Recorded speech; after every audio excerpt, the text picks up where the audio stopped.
لائق صد تکریم سامعین مکرم، اللہ عز الجلال ہم سب کے خالق و مالک اور رازق ہیں۔ اس قادر مطلق نے انسانیت کی تخلیق کے بعد صحیح راستہ اور غلط راستہ دونوں کے بارے میں نشاندہی کروانے کے لیے 1,24,000 پیغمبروں کو بھجوایا۔ انبیاء علیہ السلام نے جہاں اپنی اپنی قوم و ملت کو سیدھے راستے کی تلقین کی، وہاں برے راستے سے بچانے کی بھی تلقین کی۔ جس نے سیدھا راستہ اختیار کر لیا، اللہ نے اسے اپنا محبوب اور پیارا بنا لیا، اور جس نے برے راستے کو اختیار کیا، اللہ نے اسے رہتی دنیا تک عبرت بنا دیا۔ مالک الملک نے جہاں یہ احسان کیا کہ اچھے اور برے کی تمیز دے دی، وہاں یہ بھی احسان کیا کہ مخلوق کو یہ بات بھی سمجھا دی کہ برا راستہ اختیار کیوں کیا جاتا ہے، اس کی وجوہات بیان کر دی تاکہ انسان اس سے بچ سکے۔ اور اگر لا علمی کی بنیاد پر، جہالت کی بنیاد پر اگر اس نے وہ غلط راستہ اختیار کر لیا تھا، تو اللہ کا یہ بھی احسان ہوا کہ اس راستے سے آئندہ زندگی بچنے اور اس راستے پہ چلتے ہوئے جو گناہ سرزد ہو گئے ان کو پاک صاف کرنے، بلکہ ان کو نیکیوں میں تبدیل کرنے کے طریقے بھی سمجھا دیے۔ اللہ تعالیٰ کے اس احسان عظیم کا اگر ہم شکر ادا کرنا چاہیں تو شاید پوری زندگی اس کا ہی شکر ادا نہیں کر سکتے۔ مالک الملک ہمیں شکر کی توفیق سے نوازے۔ اللہ تعالیٰ کے احسانات میں سے ایک احسان جس کا تذکرہ میں آج پھر سے کرنا چاہتا ہوں، وہ احسان یہ ہے کہ اللہ ذوالجلال نے ہر قسم کی غلطی کوتاہی میں پڑنے والے کو ایک راستہ دیا ہے جس کے ذریعے دوبارہ سے وہ اللہ کا محبوب بن سکتا ہے۔ اور یہ بات دل میں بٹھانی چاہیے کہ اگر کوئی دنیا میں یہ کہتا ہے نا کہ میرے اندر کوئی غلطی ہے ہی نہیں، تو یہ بات کبھی بھی درست نہیں ہوگی۔ کیوں نہیں درست ہوگی؟ کیونکہ حدیث کہہ رہی ہے کل بنی آدم خطاء، آدم علیہ السلام کی ساری اولاد جو ہے وہ کیا ہے؟ وہ خطا کار ہے۔ وَخَيْرُ الْخَطَّائِينَ التَّوَّابُ، لیکن سب سے بہترین وہ ہے جو خطا کر کے، غلطی کر کے اللہ کی طرف لوٹ کے آ جائے، پلٹ کے آ جائے، رجوع کرے، انابت کرے اور سچی توبہ کرے۔ کتنا بڑا احسان ہے! گناہ کیا انسان نے، ایک راستہ دے دیا کہ یوں کر لو گے تو تیرے گناہ کی تمہیں معافی مل جائے۔ یہ ایک الگ بات ہے کہ آج اس خوبصورت دروازے کو بھی لوگوں نے گدلا کر دیا۔ گدلا کیسے کیا؟ عیسائی جو بھی گناہ کرے، جو بھی کچھ کر لے، پادری کے پاس چلا جائے اور اسے چند ڈالر دے دے تو وہ ایک بنا کے شک دے دیتا ہے کہ تیرے گناہ بخشے گئے ہیں۔ اس کو اس طرح گدلا کر دیا گیا کہ گناہ اس نیت سے لوگ کرنے لگ گئے، چلو پہلے گناہ کر لیتے ہیں پھر معافی مانگ لیں گے۔ ارے انسان، تمہیں پتہ ہے کہ تمہیں معافی مانگنے کا موقع بھی ملے گا؟ تم صرف اس لیے گناہ کر رہے ہو کہ بعد میں معافی مانگ لو؟ یہ چیزیں خلاف شریعت ہیں۔ نہ تو دنیا میں کوئی معافی دے سکتا ہے کہ میں کسی کو چند ٹکے دوں، جو چاہے کر لوں، اور اس سے جا کے جو ہے وہ معافی کا چیک لے لوں۔ یہ دنیا میں نہیں ہو سکتا۔ معاف کرنے والا العفو واللہ کی ذات ہے۔ اور نہ ہی مجھے اس نظریے سے گناہ کے قریب ہی پھٹکنا چاہیے، چلو معافی تو مانگ ہی لیں گے۔ یہ جرت گناہ پہ، یہ شیطان کا سکھایا ہوا یہ کام ہے اور اس کا پھیلایا ہوا یہ جال ہے۔ اللہ مجھے اور آپ کو اور ہم سب کی آل اولاد اور نسلوں کو بھی اس جال سے محفوظ رکھے۔ تو اللہ تعالیٰ نے جو احسان کیا ہے اس کا نام ہے استغفار۔ اس ضمن میں صرف 5 چیزیں آپ کی خدمت میں پیش کروں گا۔ آپ استغفار کو بھی دیکھیں، اس کے بھی کوئی 5-6 حروف ہی ہیں۔ سب سے پہلے یہ سمجھیے کہ استغفار کہتے کس کو ہے؟ استغفار یہ غفر سے ہے، اور غفر کس کو کہتے ہیں؟ طلب المغفرہ۔ استغفار بخشش کو طلب کرنا، اور عربی زبان میں غفر بولا جاتا ہے تغطیۃ الذنب بالعفو عنہ۔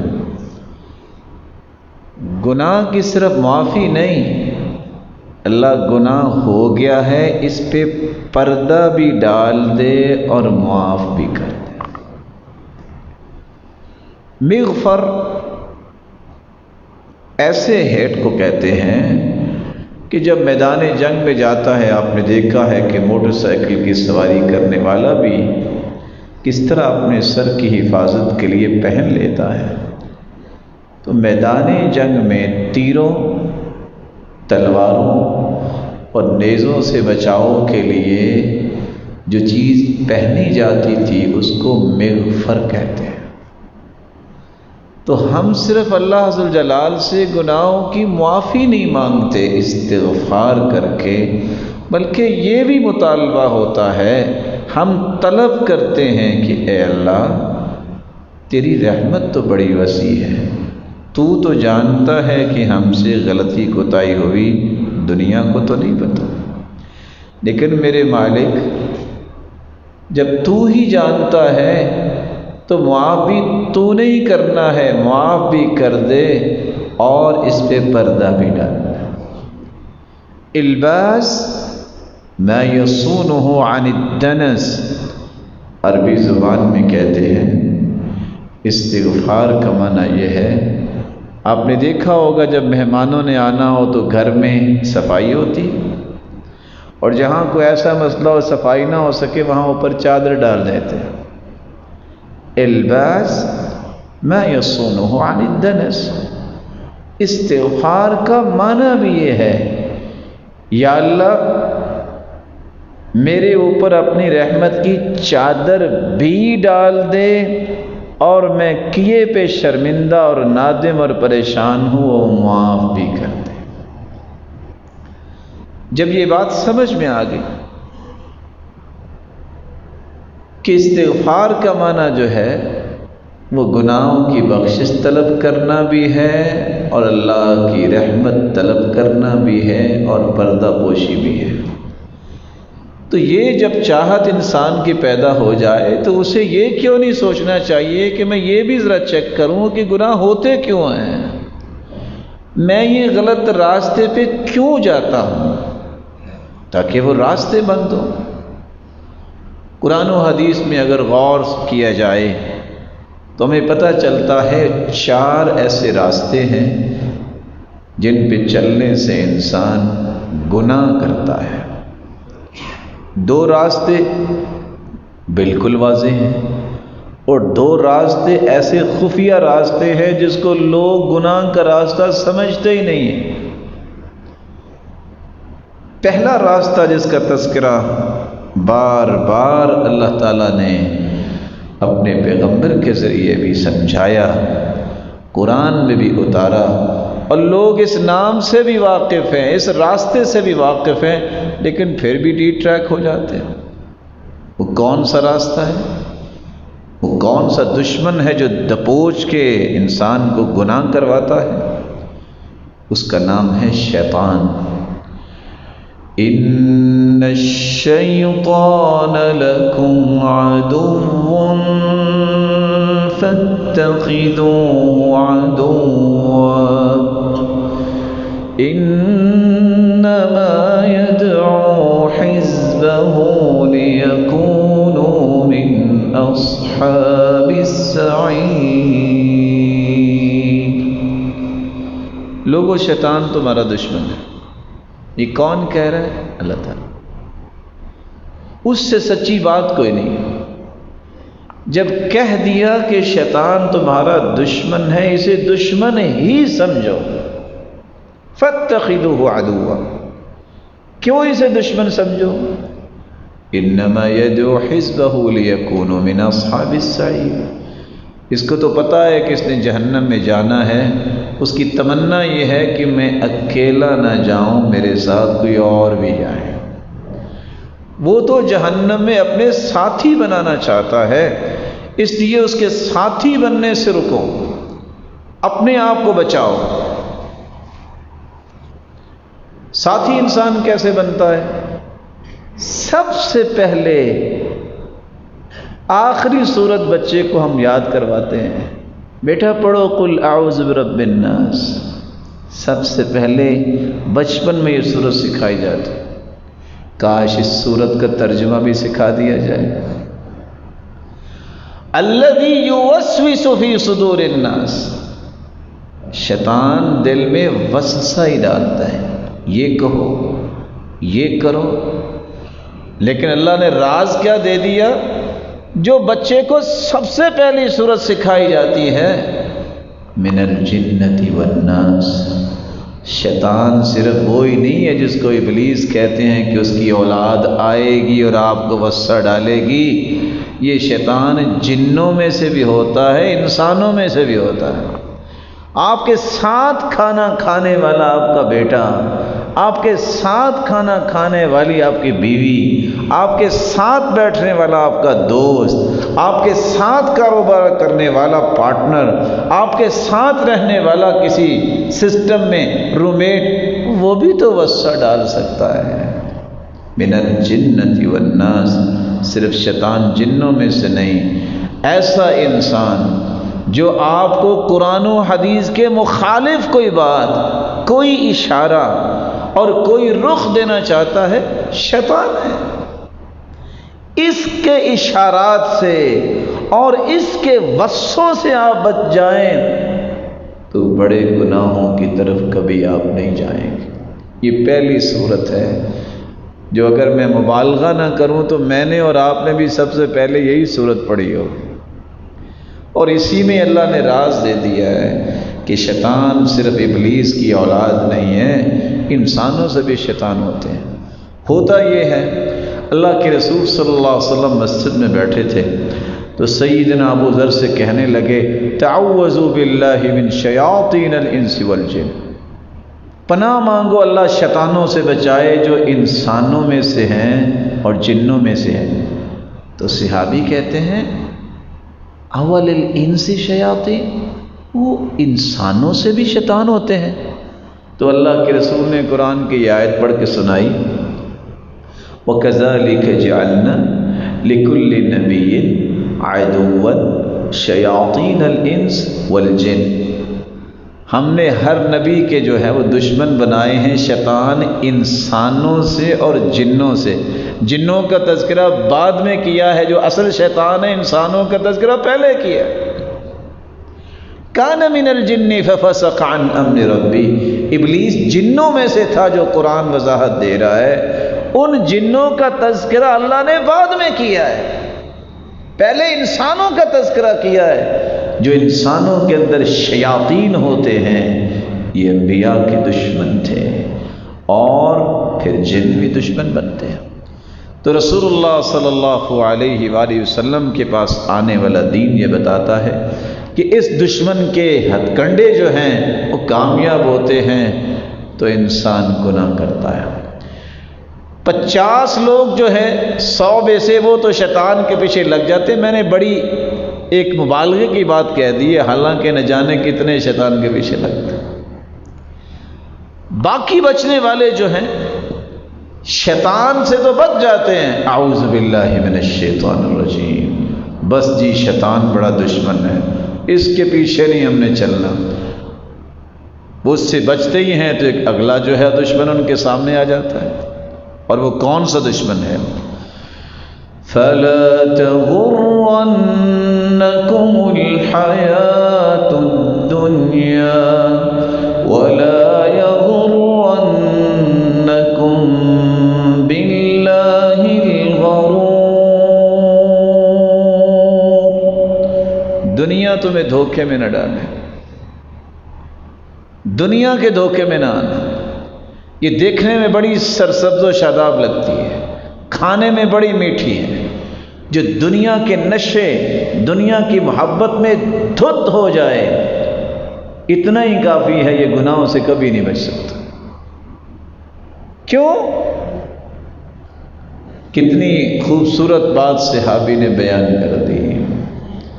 هل من احد يمشي على الماء الا ابتلت قدمه، سوال کیا کیوں بھی جو پانی پہ چلے ہو سکتا ہے اس کے پاؤں گیلے نہ ہوں؟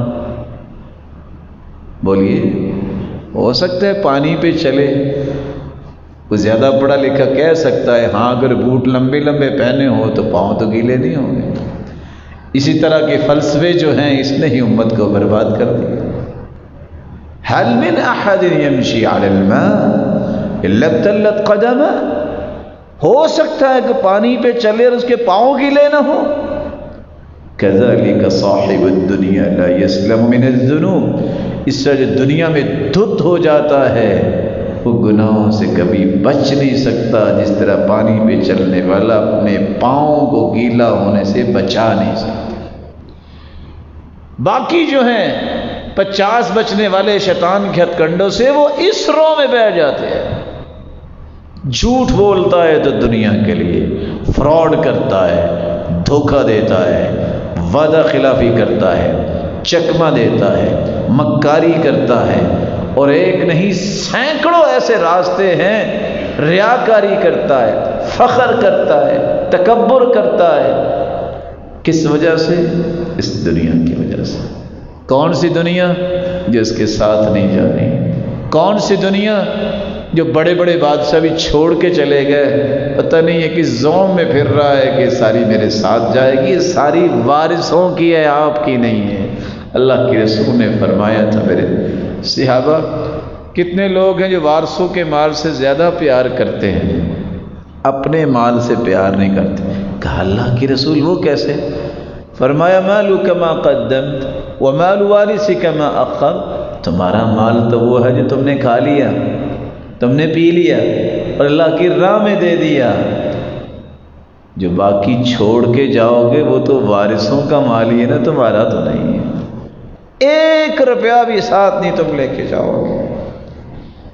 ان 2 دشمنوں سے تو واقفیت ہو جاتی ہے لوگوں کو کہ ہاں دنیا میں دل نہیں لگانا چاہیے، دنیا کو حقیقی نہیں سمجھنا چاہیے، لیکن 2 دشمن انسان کے چھپے ہوئے ہیں جو انسان کو گناہ کرواتے ہیں، اور تعجب اس بات پہ ہے کہ میں اور آپ ان گناہوں کو مانتے بھی نہیں ہیں کہ یہ بھی گناہ ہو سکتے ہیں۔ وہ کیسے؟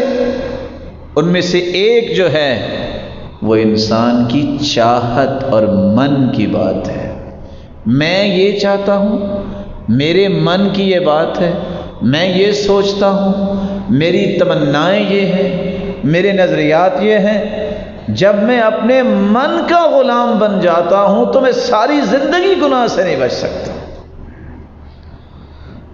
آپ اس لفظ کو غور سے سن کے سمجھیے کہ شریعت نے کتنی بڑی بات کہہ دی. اور لفظ کیا ہے؟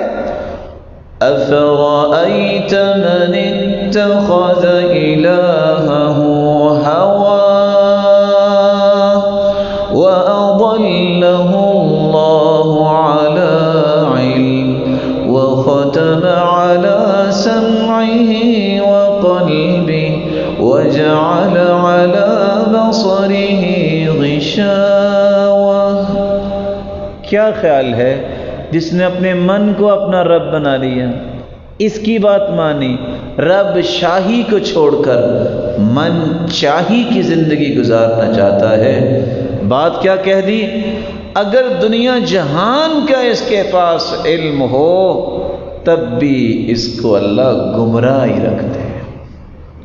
سوچتا رہا انسان علم ہوگا تو میں گمراہیوں سے بچ جاؤں گا، معرفت ہوگی تو میں برائیوں سے بچ جاؤں گا، پہچان ہوگی تو میں بہت سارے غلط راہوں سے بچ جاؤں گا.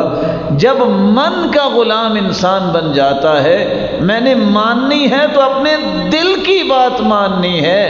یہ شخص دنیا جہان کی ڈگریاں اکٹھی کر لے، اللہ اسے اضلہ اللہ علی علم، اللہ اسے گمراہ ہی رکھتے ہیں. یہی وجہ ہے کہ آج پی ایچ ڈی کرنے والا بھی جھوٹ بولتا ہے، اس سے بڑی ڈگری پوسٹ اس نے کی ہوئی ہے وہ بھی جھوٹ بولتا ہے. ایک جھوٹ ہے میرے اور آپ کے درمیان جھوٹ، یہ بہت چھوٹا جھوٹ ہے.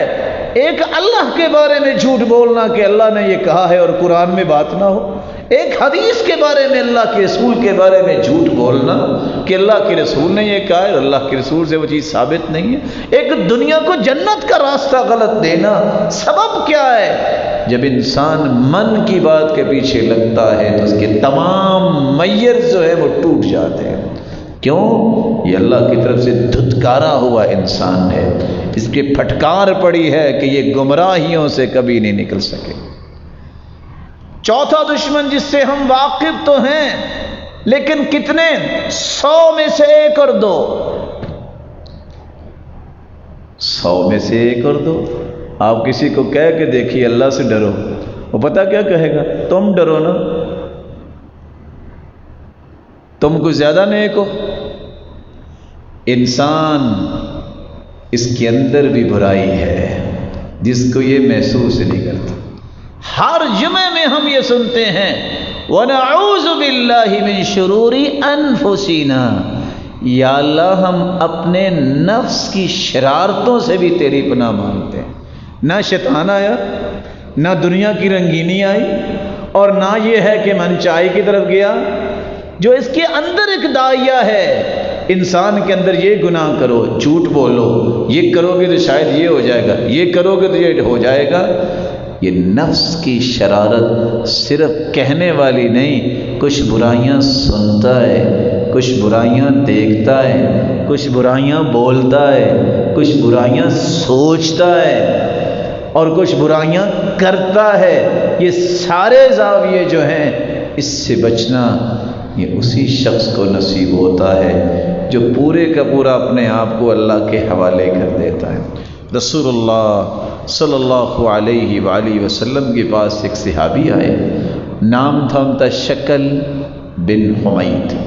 شکل بن حمید کہتے ہیں اللہ کے پیارے پیغمبر شیطان سے بھی بچ گئے، گناہوں سے بھی بچ گئے، ہم اپنی شرارتوں سے کیسے بچ سکتے ہیں؟ آپ کسی کو کہہ کے دیکھیے کہ آپ کو اللہ تعالیٰ آپ کی شرارت سے بچائے، وہ آپ سے اگلے جو ہے 4-5 دن بات نہیں کرے گا کہ آپ نے کیا کہہ دیا. یہ شریعت کہہ رہی ہے میری شرارت میرے نفس کی بھی ہے، مجھے یہ سمجھنا چاہیے. تو اللہ کے رسول نے صحابی کا ہاتھ پکڑ لیا، اپنائیت دی، محبت دی اور فرمایا تم نے یہ دعا پڑھ لو، اللہم انی اعوذ بک من شر السمع، یا اللہ میں غلط سنوں ہی نہ، غیبت، چغلی، گالیاں، گانے، الحادی کلمات، کفریہ، شرکیہ، بدعت کے کلمات، یا اللہ مجھے سننے کی توفیق ہی نہ دے. اعوذ بک من شر السمع ومن شر بصری، یا اللہ میری آنکھ کی شرارت سے بھی مجھے بچا، میں غلط دیکھوں ہی نہ۔ وَأَعُوذُ بِكَ مِن شَرِّ لِسَانِي، یا اللہ میری زبان کی شرارت سے مجھے بچا، میں غلط بولوں ہی نہ۔ وَأَعُوذُ بِكَ مِن شَرِّ قَلْبِي، اللہ دل کی شرارت سے بھی مجھے بچا، میں غلط سوچوں ہی نہ، میرے ارادے، میری نیتیں، میرے تفکرات، نظریات اور میرے افکار اتنے پاکیزہ بنا دے جو تجھے راضی کرنے والے ہوں، غلط نظریہ، غلط سوچ میرے دل میں نہ آئے۔ دل کی شرارت سے بھی پناہ مانگتا ہے۔ وَأَعُوذُ بِكَ مِن شَرِّ مَنِيِّ، اللہ اگر تو نے طاقت مجھے دی ہے تو اس کا صحیح استعمال کرنے کی توفیق دے۔ اللہ میری طاقت کی شر سے بھی مجھے محفوظ فرما۔ عہدہ مل گیا، کسی کو بیچارے کو جابلس کر دیا، قلم ہاتھ میں ہے کسی کو جیل بھجوا دیا، قلم ہاتھ میں ہے کسی کو جرمانہ کر دیا، قلم ہاتھ میں ہے کسی کو مجرم قرار دے کے پھانسی پہ لٹکا دیا، قلم ہاتھ میں ہے یا قلم ہاتھ میں نہیں ہے، ہاتھ میں بندوق ہے، بازوؤں میں قوت ہے، عضلات ہیں، کسی کو قتل کر دیا، کسی کو مار دیا۔ اللہ قوت جو ہے اس کی شرارت سے مجھے محفوظ فرما۔ یہ 5 دعائیں چھوٹی چھوٹی ایک ہی حدیث میں جمع ہیں۔ اللہم انی اعوذ بک من شر سمعی ومن شر بصری ومن شر لسانی ومن شر قلبی ومن شر منی۔ جب انسان یہ دعا کرتا ہے تو اللہ ان 5 زاویوں کی شرارت سے محفوظ فرما دیتا ہے۔ استغفار کا معنی آپ نے سمجھا، اور یہ 4 اسباب آپ نے سنے جس سے انسان گناہ کرتا ہے۔ سوال یہ ہے کہ اب گناہ تو ہو گیا، اب کرنا کیا ہے؟ آپ استغفار کریں۔ استغفار کیسے ہوگا؟ اور استغفار اگر کریں گے تو کب کریں گے؟ اور کریں گے تو کن الفاظ سے کریں؟ اور کن چیزوں کو ہمیں یاد رکھنا ہوگا؟ سب سے پہلے تو رسول اللہ صلی اللہ علیہ وآلہ وسلم نے استغفار کے الفاظ سے امت کو سمجھایا اور خبردار کیا کہ اگر آپ نے استغفار کرنا ہے تو اس کا طریقہ یہ ہے کہ کچھ کلمات یاد کر لو اور کچھ طریقے یاد کر لو۔ کلمات کون سے ہیں؟ آپ سب سے پہلے ان کلمات کو اپنے گناہوں کی معافی کے لیے استعمال کرنا چاہتے ہیں تو آپ اپنے آپ کو تیار کریں، اچھا وضو کریں، 2 رکعتیں پڑھ لیں اور پھر اللہ ذوالجلال سے اپنے گناہوں کی توبہ کریں۔ ہاتھ جب تمہارے اٹھیں تو آپ کے ذہن میں 5 باتیں کبھی نہیں جانی چاہیے۔ میں رب کو راضی کرنے کے لیے توبہ کر رہا ہوں، دکھا کر نہیں۔ آپ اکیلے بیٹھ کے توبہ کریں، اعتراف کریں اور اقرار کریں۔ یہ نہ کہیں کہ اگر کوئی غلطی ہوگی تو اللہ معاف کر دے، مانیں۔ ان العبد اذا اعترف ثم تاب تاب اللہ علیہ، اللہ میں اقرار کرتا ہوں، میں اعتراف کرتا ہوں کہ یہ گناہ مجھ سے ہوا، میں نے کیا، جانتے بوجھتے کیا یا لا علمی میں کیا۔ اعتراف کرے، پھر شرمندہ ہو، اللہ شرمندگی کا مجھے احساس ہے، میں کیا کر بیٹھا، اللہ مجھے ایسا نہیں کرنا چاہیے تھا، تیری اتنی نعمتیں اور اتنی عطائیں اور میں نے کیا کر دیا۔ شرمندگی کا احساس، الندم التوبہ، توبہ ہوتی شرمندگی کے ساتھ، شرمندہ نہیں ہے تو توبہ نہیں ہے۔ اور چوتھی بات، یا اللہ آج تیرے سامنے آ گیا ہوں، دوبارہ اس گناہ کے قریب نہیں جاؤں۔ وہ گناہ چھوڑ بھی دے، وہ دوستیاں چھوڑ بھی دے، وہ معاشرہ چھوڑ بھی دے، چور ہے تو چوری چھوڑ دے، دھوکہ ہے تو دھوکے بازی چھوڑ دے، وعدہ خلافی جان بوجھ کے کرتا ہے تو اس کو چھوڑ دے، گالیاں دیتا ہے تو گالی دینا پھر چھوڑ دے، اور اگر لان تان کرتا ہے تو لعنت کے الفاظ اپنی زبان پہ لانا چھوڑ دے۔ یہ جب تک نہیں کرتا گناہ بھی چلتا رہے اور توبہ بھی ہوتی رہے۔ فضیل ابن عیاض کہا کرتے تھے، الاستغفار بلا اقلاع عن الذنب توبۃ الکذابین، جھوٹے لوگ جو توبہ کرتے ہیں ان کی نشانی یہ ہے گناہ نہیں چھوڑتے، توبہ کے الفاظ زبان پہ بولتے رہتے ہیں، ہاتھ میں تسبیح ہے، استغفر اللہ بھی پڑھ رہے ہیں، دکان پہ بیٹھے ہیں اور اگر کوئی آ گیا ہے تو جھوٹ بول کے مال بیچ رہے ہیں، ہاتھ میں تسبیح ہے اور ہیں تو بہت نیک، لیکن یہ ہے کہ وہ دغا بازی کرنے سے باز نہیں آ رہے، اس کو توبہ نہیں کہتے، یہ جھوٹے اور کذاب لوگوں کی توبہ ہے کہ گناہ نہ چھوڑو اور توبہ توبہ کرتے رہو۔ اور پانچویں بات، عزم مصمم کر کے اٹھو، اللہ آ گیا ہوں، کوئی راستہ نہیں ہے، اللہ صرف تیرے پاس آیا ہوں، تیرے سوا کوئی معاف کرنے والا نہیں، میں عزم مصمم کرتا ہوں زندگی میں یہ گناہ نہیں کروں گا۔ جب یہ باتیں آپ کے ذہن میں 5 آ جائیں، پھر آپ یہ بھی پڑھ سکتے ہیں استغفر اللہ، کثرت سے پڑھتے رہیے۔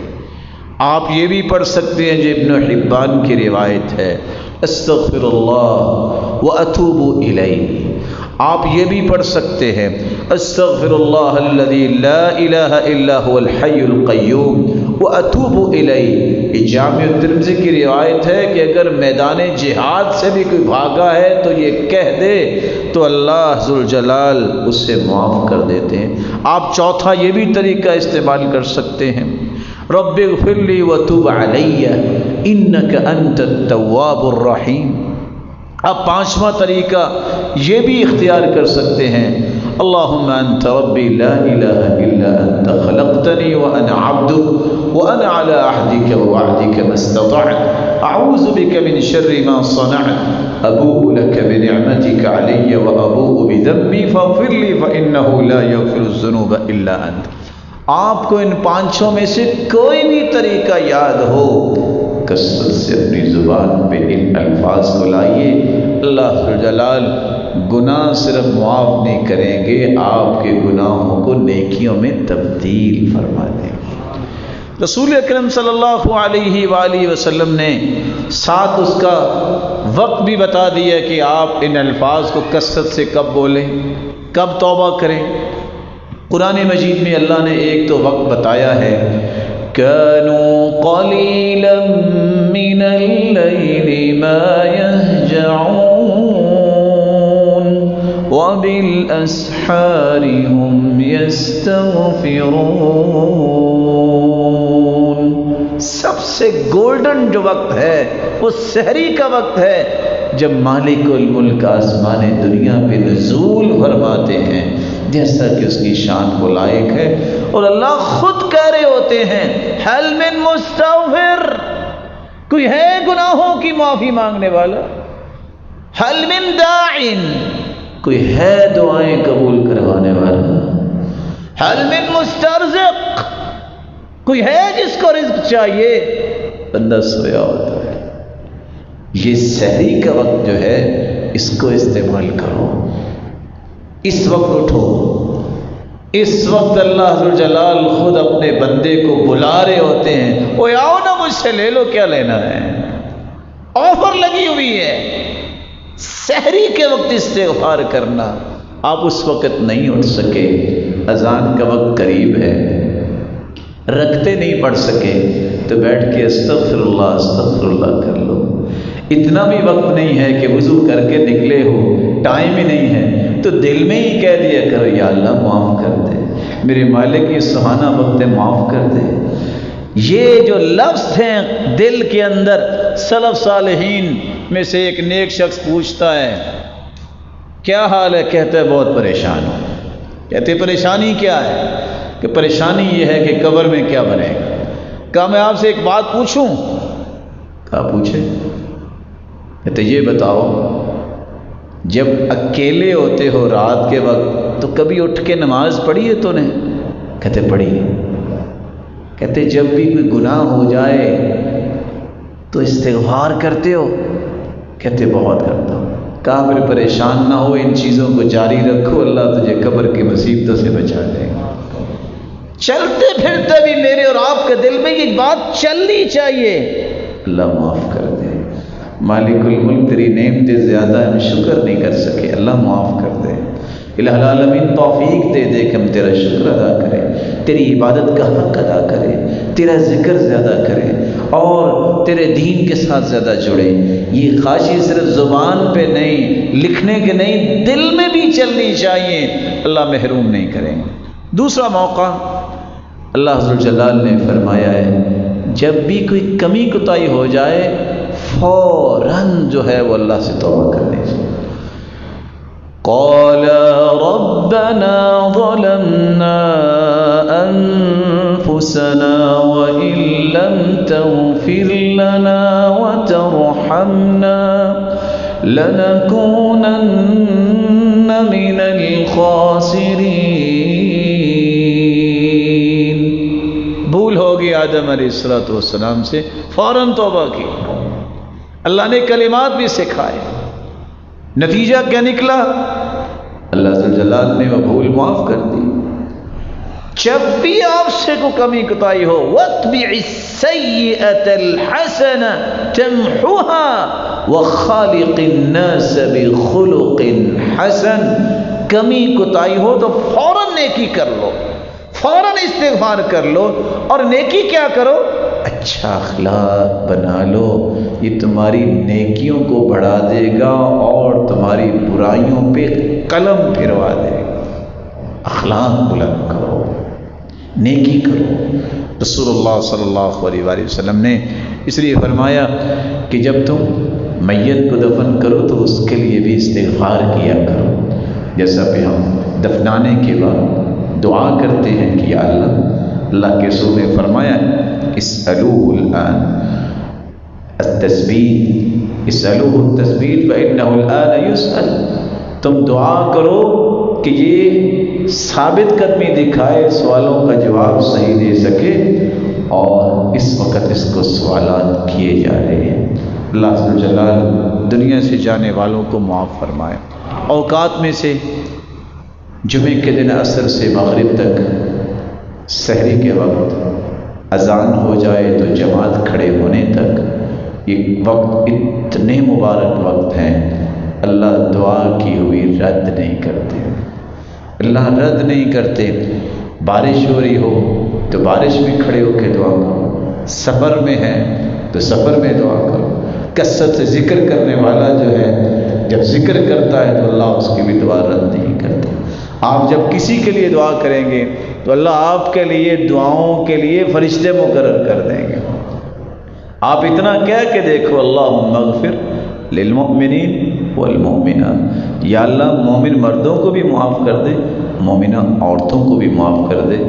آدم علیہ السلام سے لے کر قیامت تک آنے والے جتنے بھی مومن مرد اور مومنہ عورتیں ہوں گی، اتنی تعداد میں آپ کے نامہ اعمال میں نیکیاں لکھ دی جاتی ہیں، اور کلمہ اتنا چھوٹا سا ہے، اللہم اغفر للمؤمنین والمؤمنات۔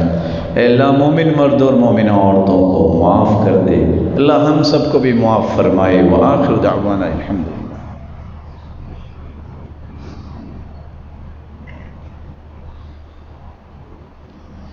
الحمد للہ علی احسانہ والشکر له علی توفیقہ وامتنانہ، اما بعد فاعوذ باللہ من الشیطان فإنہ عدو للانسان۔ رسول اللہ صلی اللہ علیہ وآلہ وسلم کو اللہ تعالیٰ نے یہ بات بھی سمجھا دی کہ جب بھی انسان گناہ کرتا ہے اور پھر توبہ کرتا ہے وہ اللہ کا پیارا بن جاتا ہے، بلکہ رسول اللہ صلی اللہ علیہ وآلہ وسلم نے تو یہ فرمایا بندے سے گناہ ہوتا ہے تو اس کے دل پہ کالا نشان لگ جاتا ہے، توبہ کر لے تو دل دوبارہ صاف ہو جاتا ہے، توبہ نہیں کرتا تو 1 سے 2 سے 4 سے 8 پھر 16 یہ نقطے اتنے ہو جاتے ہیں کہ دل ہی سیاہ ہو جاتا ہے۔ جب دل سیاہ ہو جائے تو پھر اسے گناہ نہیں لگتا، پھر وہ گناہ کو نیکی سمجھنے لگ جاتا ہے۔ اور آپ کو پتہ ہے کہ نیکی سے توبہ نہیں ہوتی، گناہ سے توبہ ہوتی ہے۔ اس لیے استغفار کرنے سے آپ کا دل دھلا رہے گا، صاف ستھرا رہے گا اور آپ کو پریشانی نہیں ہوگی، بلکہ پریشانی کیسے ختم ہوگی؟ من لزم الاستغفار جعل اللہ له من كل هم فرجا ومن كل ضيق مخرجا ورزقه من حيث لا يحتسب۔ ہر مشکل آسان ہو جائے گی جب تم استغفار کر لو، ہر پریشانی سے نکلنے کا راستہ مل جائے گا اور اللہ وہاں سے عطا کریں گے جہاں سے تم نے کبھی سوچا نہیں ہوگا۔ سیدنا عمر رضی اللہ تعالیٰ عنہ کے پاس ایک شخص آیا، کہتے دعا کر دے بارش نہیں ہو رہی، قحط سالی ہے، کہتے اللہم اغفر لی، اللہم اغفر لی، یا اللہ معاف کر دے۔ کہتے ہم نے بارش کی دعا کہا اور آپ معافی مانگ رہے ہیں۔ کہا میں نے جس انداز سے دعا مانگ رہا ہوں یہ ساری نعمتیں ملتی اس وقت ہیں جب اللہ سے معافیاں مانگے۔ حسن بصری کے پاس ایک شخص آیا، میرے پاس اولاد نہیں ہے، کہتے ہیں استغفار کرو۔ دوسرا آیا، کہتا ہے مال نہیں ہے، بہت فقیر ہوں، کہا استغفار کرو۔ تیسرا آیا، کہتا ہے بڑی مشکلات میں ہوں، کہا استغفار کرو۔ چوتھا آیا، کہتا ہے بارش نہیں ہو رہی، کہا استغفار کرو۔ کہتے یہ کیا بات ہوئی؟ ہر چیز کا استغفار کرو۔ کہا میں نہیں کہہ رہا، قرآن پڑھو، فَقُلْتُ اسْتَغْفِرُوا رَبَّكُمْ إِنَّهُ كَانَ غَفَّارًا۔ جب تم اللہ سے اپنے گناہوں کی معافی مانگو گے تو اللہ تمہیں صرف معاف نہیں کریں گے، وہ تو کریں گے کریں گے۔ يُرْسِلِ السَّمَاءَ عَلَيْكُمْ مِدْرَارًا، موسلادھار بارشیں برسائیں۔ وَيُمْدِدْكُمْ بِأَمْوَالٍ، اللہ تعالیٰ تمہیں مال و دولت میں فراوانی دے دیں گے۔ وَبَنِينَ، تمہیں اولاد کی نعمت سے بھی نواز دیں گے۔ وَيَجْعَلْ لَكُمْ جَنَّاتٍ وَيَجْعَلْ لَكُمْ أَنْهَارًا، تم طرح طرح کے پھل تو نہیں خرید سکتے، مہنگائی بہت ہے آج کل، تم استغفار کرو اللہ تمہیں باغات کا مالک ہی بنا دے گا، نہریں تمہارے لیے چلا دے گا، لیکن کب؟ جب تم استغفار کرو گے۔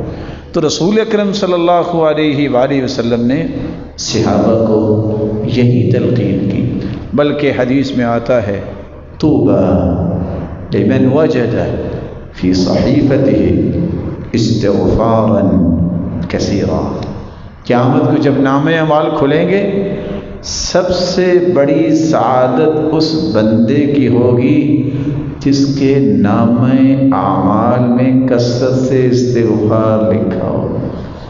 پیپر کھلے ہیں، اس پہ بھی استغفار، اس پہ بھی استغفار، کیونکہ اس کی زبان پہ کثرت سے استغفار ہوگا تو اللہ اس کی صفائی بھی کرتے رہیں گے اور اس کے درجات کو بلند بھی کرتے رہیں گے۔ ایک چھوٹی سی گزارش جو میں آپ کی خدمت میں 3 حدیثوں کی روشنی میں پیش کرنا چاہتا ہوں۔ حدیث کہتی ہے الصلاۃ الخمس والجمعۃ الی الجمعہ کفارۃ لما بینہما، 5 نمازیں پابندی سے پڑھ لیں اور ایک جمعہ اگلا جمعہ وقت پہ آ کے جمعہ سن لیں، 5 نمازیں پابندی سے پڑھ لیں، باجماعت پڑھ لیں، جو چھوٹی موٹی غلطی کوتاہی ہوئی ہوگی اللہ نے 5 نمازوں کی وجہ سے ہی وہ معاف کر دیں۔ ایک جمعہ آپ نے پڑھا ہے، اگلے جمعے تک جو کمی کوتاہی ہوئی ہے خطیب کے خطبہ شروع کرنے سے پہلے آئیے، سکون سے خطبہ سنیے، نماز پڑھیے۔ یہ زیادہ سے زیادہ 1-1.5 گھنٹے کا کام ہے، اللہ 8 دنوں کے گناہوں کو معاف کر دے گا۔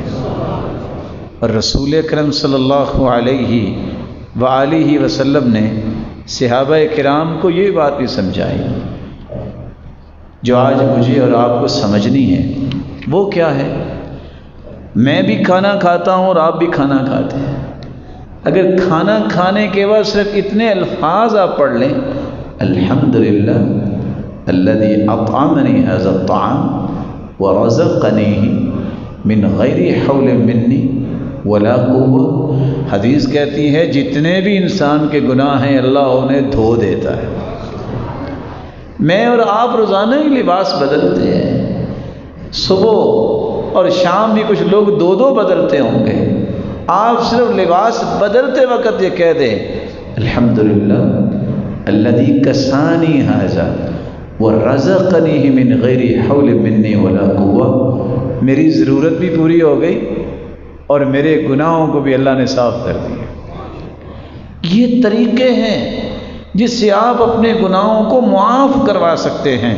رسول اللہ صلی اللہ علیہ وآلہ وسلم نے فرمایا جو اذان سنے، اذان سننے کے بعد اذان کا جواب بھی دے ساتھ ساتھ، جیسے مؤذن کہہ رہا ہے سوائے حی علی الصلاح حی علی الفلاح کے، وہاں وہ لا حول ولا قوت الا باللہ پڑھے، اس کے بعد درود پڑھ لے۔ اس کے بعد جب وہ یہ کہہ دیتا ہے رضیت باللہ ربا وبالاسلام دینا وبمحمد النبی، اللہ اس کے سارے گناہوں کو معاف کر دیتا۔ رسول اکرم صلی اللہ علیہ وآلہ وسلم نے فرمایا امام جب الضالین کہہ کے آمین کہتا ہے تم بھی آمین کہو۔ کیسے آمین کہو؟ جیسے صحابہ کہتے تھے۔ صحابہ کیسے کہتے تھے؟ جیسے اللہ کے رسول کہتے تھے۔ اللہ کے رسول کیسے کہتے تھے؟ رفع بها صوتا، اپنی آواز کو بلند کرتے۔ تو جب صحابہ اللہ کے رسول کی آواز سن کے آمین کہتے تو سب صحابہ کی آواز جب بلند ہوتی تو کیا نتیجہ نکلتا؟ ان لمسجد رسول اللہ للجہ، گونج اٹھتی اللہ کے رسول کی مسجد میں۔